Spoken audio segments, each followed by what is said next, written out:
Knoxville Salvation Army needs some help, specifically volunteers to ring its bells for the Red Kettle fundraising campaign. 6 on your side's Don Dare went to Fountain City, where 2 volunteers were working together. That's right, Don, and their work was easy. Just 2 hours, and all they had to do was ring their bells, smile, and say thank you. But the Salvation Army says they need a lot more volunteers because donations are behind what they had received last year at this time.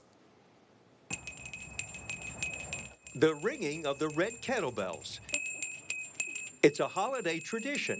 They're the sound of the season. Morning. Merry Christmas. Hope Wilson and Mary Kay Van Cabbage are volunteer bell ringers outside of Kroger's in Fountain City. The $1 and $5 bills donated to the Kettle Christmas campaign go a long way around East Tennessee. I just like to help out in the community when I can. Don't have a whole lot of time to do things, but thankfully BESCO allows us the time to come down here and volunteer our time. The Salvation Army does a lot of work locally and helps a lot of people throughout the year. This money it benefits many people. The fundraising goal this year is $225,000, and it all remains local. The funds that are collected, every single penny that is dropped into those red kettles supports our programs throughout the entire year. But donations are behind this season, and more volunteers are needed to ring those bells. For the past couple of years, we've seen a little bit of a decline in the number of volunteers that we've had out bell ringing, and then also just the donations. That does kind of go hand in hand. Usually if we have an unmanned kettle, that means an empty kettle for us. So it's really important that we have volunteers.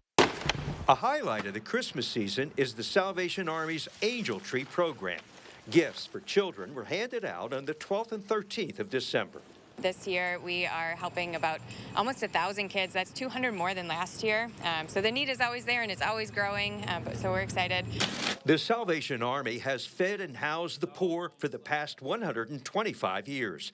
Dozens of men and women are being served this Christmas season at Knoxville's Army Shelter. They are fed 3 meals a day, 7 days a week.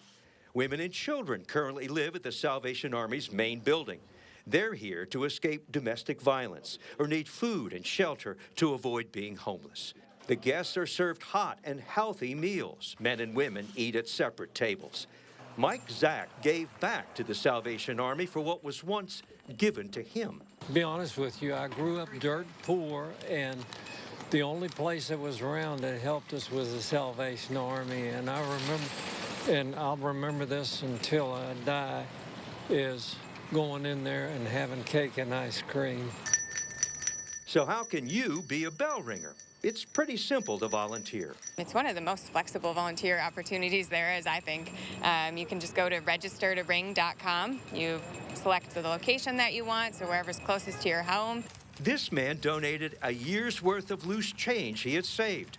The nickels, dimes, quarters, and dollars donated by thousands of people this season will represent half of the local Salvation Army's annual budget. Appreciate your help. We appreciate you. And thank you for your service. Thank you so much, and you have a great Christmas. The Red Kettle Drive ends on the evening of the 24th, Christmas Eve day. So if you want to help ring those bells, here's what you do. Go to this website, and it's easy to remember. It's registertoring.com. registertoring.com. Once you're on the site, just follow the instructions. Kayla Klein at the Salvation Army said these last few months have been really busy for the Salvation Army as they provided disaster relief for those affected by Helene in East Tennessee. Don? All right, thank you, Don. If you have any questions or any story ideas for Don, you can hit him up with an email, ddare@wate.com. You can also give him a call. You see the number right there in the middle of your screen, 865-633-6923.